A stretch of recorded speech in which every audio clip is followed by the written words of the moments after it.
হজ যাত্রায় আমের নামক একজন ব্যক্তি লেবাননের নাগরিক, যার জন্য 2 বার বিমান ফিরে এসেছে। অনেকেই বিষয়টা অলৌকিক ঘটনা বলে বলছে। আসল রহস্যটা কি? আসল বিষয়টি হচ্ছে ওয়া ইয়াতাওয়াক্কাল আলাল্লাহ ফাহুয়া হাসবুহ। যে ব্যক্তি আল্লাহর উপরে তাওয়াক্কুল করবে, আল্লাহ রাব্বুল আলামিন তার জন্য যথেষ্ট হয়ে যাবে। আসলে এটাই সবচেয়ে বড় বাস্তবতা। তিনি আল্লাহর জন্য চেয়েছেন, আল্লাহর কাছে চেয়েছেন, আল্লাহর কাছে নিজেকে সঁপে দিয়েছেন এবং হজের মতো একটি ইবাদত সম্পন্ন করার জন্য গিয়েছেন। কিছু আনুষঙ্গিক জটিলতার কারণে যখন ওনাকে যাওয়ার পারমিট দেওয়া হচ্ছিল না, একবার বিমানটা ফ্লাই করেছে, যান্ত্রিক ত্রুটির কারণে ফিরে আসছে, যান্ত্রিক ত্রুটি শেষ করে বিমানটা আবার উড্ডয়ন করেছে। সেই সময় আমের তিনি বসা ছিলেন এবং যান্ত্রিক ত্রুটি শেষ করে বিমান উড্ডয়নের পর এবার আবহাওয়াজনিত কারণে আবার বিমানটা ফেরত আসছে। এরপরে পাইলট নিজে বলছেন যে কোনোভাবে আমি ওই যাত্রীকে রেখে যাব না। এবার যখন আলহামদুলিল্লাহ তিনি সহ গিয়েছেন, জটিলতা শেষ করে যখন গিয়েছেন, আল্লাহ তাআলা বিমানকে উড্ডয়নের সুযোগ করে দিয়েছেন। আমরা কিন্তু এই সময় একটা দোয়াও পড়ি, বিমানে যারা সফর করেছি দেখবেন এই সময় আমরা একটা দোয়া পড়ি এবং খুবই সুন্দরভাবে দোয়াটা পড়ানো হয়। আল্লাহু আকবার, আল্লাহু আকবার, আল্লাহু আকবার, সুবহানাল্লাযী সাখখারা লানা হাযা ওয়া মা কুন্না লাহু মুকরিনিন ওয়া ইন্না ইলা রাব্বিনা লামুনকালিবুন।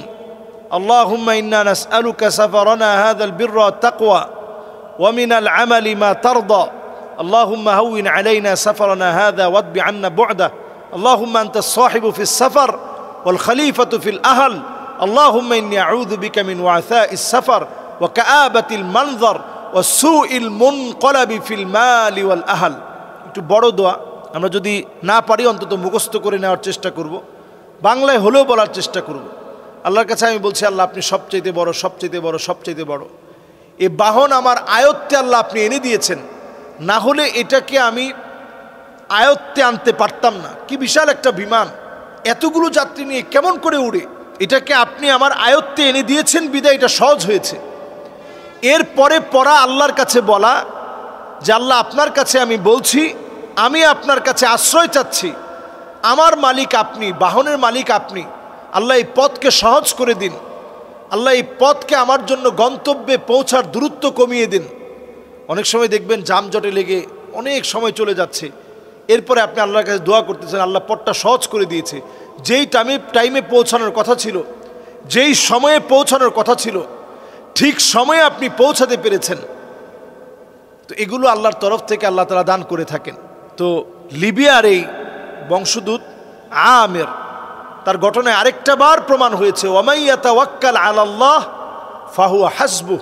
যে যুবক আল্লাহর জন্য নিজেকে সঁপে দেয়, আল্লাহ তাআলা তার জন্য যথেষ্ট হয়ে যায়। যে বান্দা আল্লাহর জন্য নিজেকে সঁপে দেয়, আল্লাহ রাব্বুল আলামিন তার জন্য যথেষ্ট হয়ে যায়। এটা আল্লাহ রাব্বুল আলামিন আরেকটা বার আমাদেরকে দেখিয়ে দিলেন।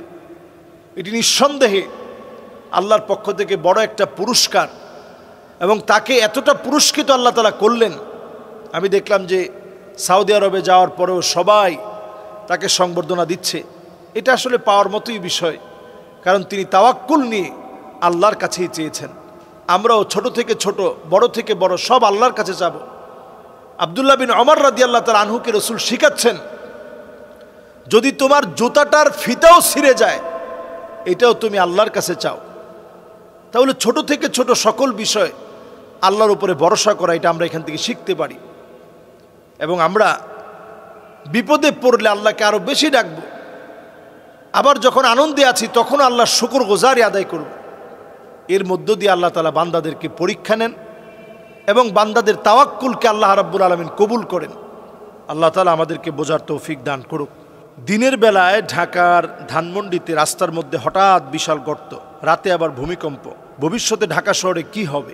আসলে আমরা এই সময় দেখতে পাচ্ছি আল্লাহ রাব্বুল আলামিন নানাভাবে পরীক্ষা নিচ্ছেন। ভূগর্ভে গর্ত হয়ে যাওয়া, রাস্তার ভিতরে গর্ত হয়ে যাওয়া, এটা অস্বাভাবিক কোনো বিষয় না। আগে কখনো হয় নাই বিষয়টা এমন না, এটা হতে পারে, খুব স্বাভাবিক। তো এটা হওয়ার পর আবার রাতে ভূমিকম্প হয়েছে, এটাও খুব স্বাভাবিক বিষয়। এগুলো সব কদারাম মাকদুর, আল্লাহ তাআলা যেভাবে লিপিবদ্ধ করে রেখেছেন সেভাবে হবে। কিন্তু এখানে বলার বিষয় হচ্ছে এই, আমরা এই বিষয়গুলো দেখার পরেও নিজেদেরকে সতর্ক করি না।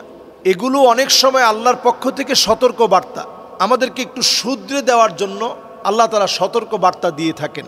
এই যে ভূমিকম্প ক্রমশ বাড়ছে, এখন নিউজ হচ্ছে যে এক মুহূর্তের ভিতরে ঘুমের ভিতরে লক্ষ লক্ষ মানুষ মরে যাবে। বাংলাদেশে নিউজ হয়েছে এটা। 7 মাত্রার যদি একটা ভূমিকম্প হয় তাহলে ঘুমের ভিতরে আছে, এই ঘুমের গড়ের ভিতরেই লক্ষ লক্ষ মানুষ মারা যাবে। কিন্তু তারপরেও আদৌ কিন্তু আমাদের কোনো প্রস্তুতি নেই। এখন আমরা যে প্রস্তুতির কথা বলে মনে করি, ভূতত্ত্ববিদেরা বলছে যে বাংলাদেশে বিল্ডিংগুলোর নিচে যে পরিমাণ শক্তি থাকা দরকার, যে নিয়ম মেনে বিল্ডিংগুলো তৈরি করা দরকার, এই নিয়মগুলো কাঙ্ক্ষিত রূপে কোনোভাবেই মানা হয়নি। এজন্য ভূমিকম্প হলে আমাদের পুরান ঢাকায় এমন এমন বাড়িঘর আছে একেবারে সাথে সাথে লাগানো, যেগুলো সব তছনছ হয়ে যাবে। এগুলো সব হচ্ছে ভয়ের কথা। আশার কথা হচ্ছে এই, অনেক আগ থেকেই বলা হচ্ছে বাংলাদেশের টেকটনিক প্লেটগুলো সব নড়ে চড়ে গেছে।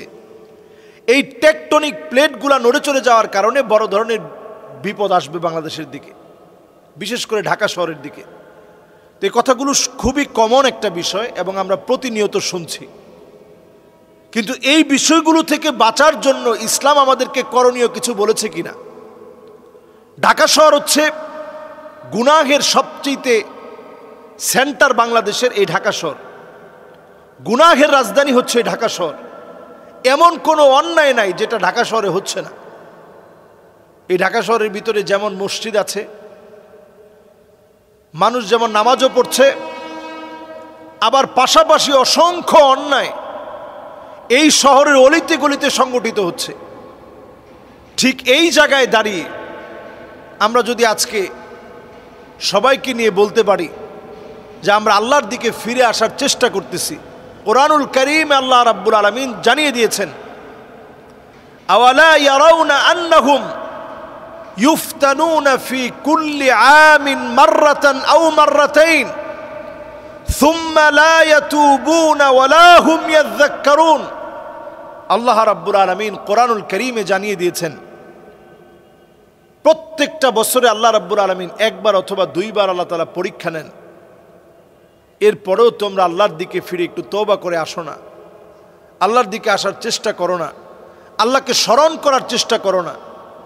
এই জন্য আমরা যখনই আল্লাহকে স্মরণ করব, আল্লাহর দিকে ফিরে আসব, তখনই আযাব থেকে আল্লাহ তাআলা হেফাজত করবেন। যদি আমরা ফিরে না আসি, বাংলাদেশের জন্য ভয়াবহ আযাব অপেক্ষায় আছে, ভয়াবহ আযাব অপেক্ষায় আছে, বিশেষ করে ঢাকা শহরের জন্য।